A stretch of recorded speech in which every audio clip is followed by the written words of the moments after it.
Hi, hello my dear YouTube friends. Happy Saturday or whichever day you're watching this. Saturday for me anyway. How are you doing? Please let me know down in the comments how you're doing. What are you doing this weekend? Do you have any great plans? As for me, no plans. My mother-in-law got the Rona. It's very late and I think she had it once before, but she has the Rona. And so we can't visit her. Yeah, that's life, you know. So I'll hopefully have a lot of time to diamond paint or to knit, whatever. Yeah, and before we get started with the whole fairy tale, as you know, Saturdays is Mia's fairy tale world, and I read you a fairy tale from Hans Christian Andersen. But today I will read you two fairy tales because they're very short. But before we get into that, if you're new here, hi, welcome. I hope you consider staying here, and please push the subscribe button down below. I would love to have you here. Next to the subscribe button, there is a little bell. If you ding that and choose all, you'll be notified whenever I put up a new video. I have videos on Tuesday, that is a whip and tat. Fridays where I unbox, you know, diamond painting often. Saturday, like today, I read fairy tales, and on Sundays I have my lives. They are usually a lot of fun, relaxing, and you know, everything. We talk about craft and foods and drinks and life in general. You're very welcome, and I would love to have you there. If you're back, welcome back. I love that you're here. I mean, you're all my friends, and I love you here. So yeah. And don't forget to give this video a thumbs up when the video is done before you head out. I would love if you would give a like. They really do help in some way. I don't understand how, but they help. So yeah. If you're back, you know that I'm going to be looking down because the fairy tale is here on my phone. And I will most likely make mistakes as always because some of these words are foreign to me. But yeah, let's get started. The first one is called the buckwheat. Very often after a violent thunderstorm, a field of buckwheat appears blackened and singed as if a flame of fire had passed over it. The country people say that this appearance is caused by lightning, but I will tell you what the sparrow says. And the sparrow heard it from an old willow tree which grew near a field of buckwheat, and is there still. It is a very large, venerable tree, though a little crippled by age. The trunk has been split, and out of the crevice grass and bramble grow. The tree bends forward slightly, and the branches hang quite down to the ground, just like green hair. Corn grows in the surrounding fields, not only rye and barley, but oats, pretty oats, that, when ripe, looked like a number of little golden canary birds sitting on a bowl. The corn has a smiling look, and the heaviest and richest ears bent their heads low, as if in pious humility. Once there was also a field of buckwheat, and this field was exact opposite the old willow tree. The buckwheat did not bend like the other grain, but erected its head proudly and stiffly on the stem. "I am as valuable as any other corn," said he, "and I am much handsomer. My flowers are as beautiful as the bloom of the apple blossom, and it is a pleasure to look at us. Do you know of anything prettier than we are, you old willow tree?" And the willow tree nodded his head, as if he would say, "Indeed, I do." But the buckwheat spread itself out with pride and said, "Stupid tree, he is so old that grass grows out of his body." There arose a very terrible storm. All the field flowers folded their leaves together about their little heads while the storm passed over them. But the buckwheat stood erect in its pride. "Bend your heads as we do," said the flowers. "I have no occasion to do so," replied the buckwheat. "Bend your heads as we do," cried the ears of corn. The ankle of the storm is coming. His wings spread from the sky above to the earth beneath.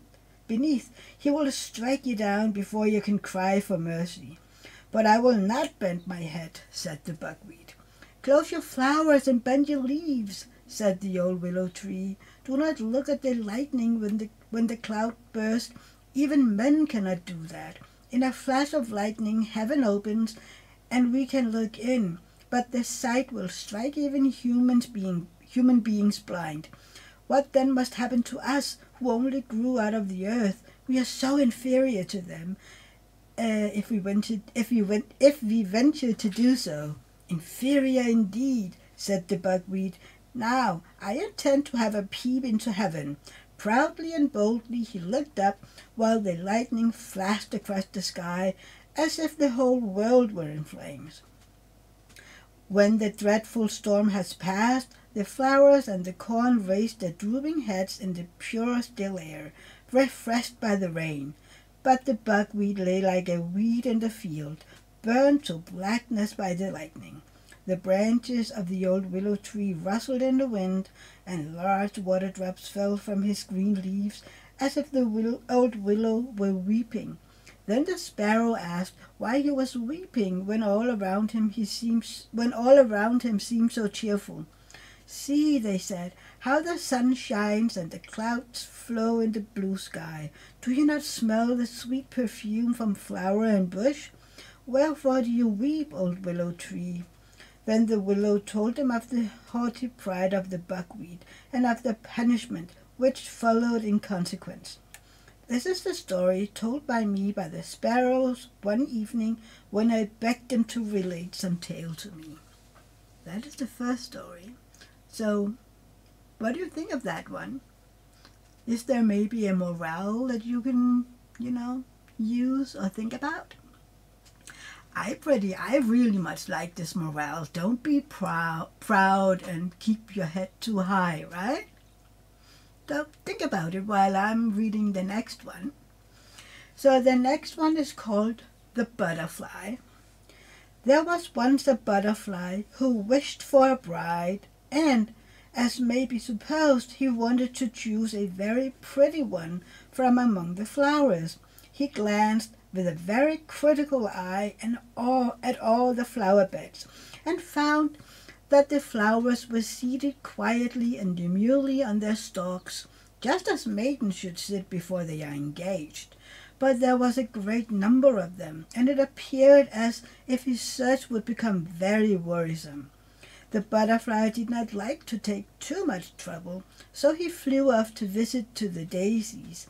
The French call these flowers marguerite, and they say that the little daisy can prophesy. Lovers pluck off the leaves, and as they pluck each leaf they ask a question about their lovers. Thus, does he or she love me? Ardently, distractedly, very much, a little, not at all, and so on.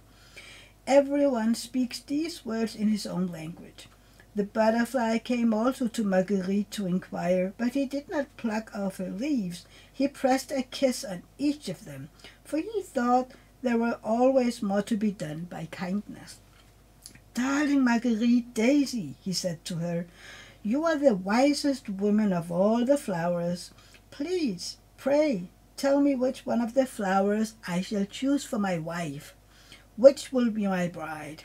When I know, I will fly directly to her and propose." But Marguerite did not answer him. She was offended that he could call her a woman when she was only a girl. There is a great difference. He asked her a second time, and then a third, but she remained dumb and answered not a word. Then he would wait no longer, but flew away to commence his wooing at once. It was in the early spring, when the crocus and the snowdrop were in full bloom. "They are very pretty," thought the butterfly, "charming little lasses, but they are rather formal." Then, as the young lads often do, he looked out for the elder girls. He next flew to the anemones.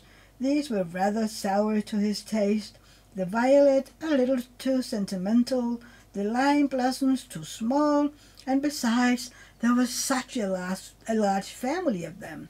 The apple blossoms, though they looked like roses, bloomed today but might fall off tomorrow with the first wind that blew, and he thought that a marriage with one of them might last too short a time. The pea blossom pleased him most of all. She was white and red, graceful and slender, and belonged to those domestic maidens who have a pretty appearance and can yet be useful in the kitchen. He was just about to make her an offer, when, close by the maiden, he saw a pot with a withered flower hanging at the end. "Who is that?" he asked. "That is my sister," replied the pea blossom. "Oh, indeed, and you will be like her some day," said he, and he flew away directly, for he felt quite shocked. A honeysuckle hung forth from the hedge in full bloom, but there were so many girls like her, with long faces and sallow complexions. No, he did not like her, but which one did he like? Spring went by, and summer drew towards its close. Autumn came, but he had not decided. The flowers now appeared in their most gorgeous robes, but all in vain. They had not the fresh, fragrant air of youth, for the hearts ask for fragrance even when it is no longer young, and there is very little of that to be found in the dahlias or the dry chrysanthemums. Therefore the butterfly turned to the mint on the ground. You know this plant has no blossom, but its sweetness all over, full of fragrance from head to foot, with the scent of a flower in every leaf. "I will take her," said the butterfly, and he made her an offer. But the mint stood silent and stiff as she listened to him. At last she said, "Friendship, if you please, nothing more. I am old and you are old, but we may live for each other just the same as to marrying. No, let us appear don't let us appear ridiculous at our age." And so it happened that the butterfly got no wife at all. He had been too long choosing, which is always a bad plan, and the butterfly became what is called an old bachelor. It was late in the autumn, with rainy and cloudy weather. The cold wind blew over the bowed backs of the willows, so that they creaked again. It was not the weather for flying about in summer clothes, but fortunately the butterfly was not out in it. He had got a shelter by chance. It was in a room heated by a stove and as warm as summer. He could exist here, he said, well enough. "But it is not enough merely to exist," said he. "I need freedom, sunshine, and a little flower for companion." Then he flew against the window pane, and was seen and admired by those in the room, who caught him and stuck him on a pin in a box of curiosities. They could not do more for him. "Now I am perched on a stalk like the flowers," said the butterfly. "It is not very pleasant, certainly. I should imagine it is something like being married, for here I am, stuck fast." And with this thought he consoled himself a little. "That seems very poor consolation," said one of the plants in the room that grew in a pot. "Ah," thought the butterfly, "one can't very well trust these plants in pots. They have too much to do with mankind." The end. So yeah, what do you think of this one?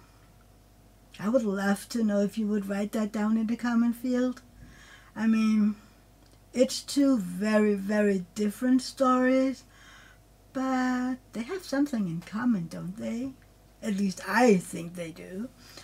But do you think that? I would love to know. And yeah, I think this is it for today. Don't forget to give this video a thumbs up before you leave, and consider subscribing to me. I am aiming for 350 subscribers, and when that happens, I have a little surprise for you all. So yeah, please share my contents with friends or family and anybody you think will take something out of it.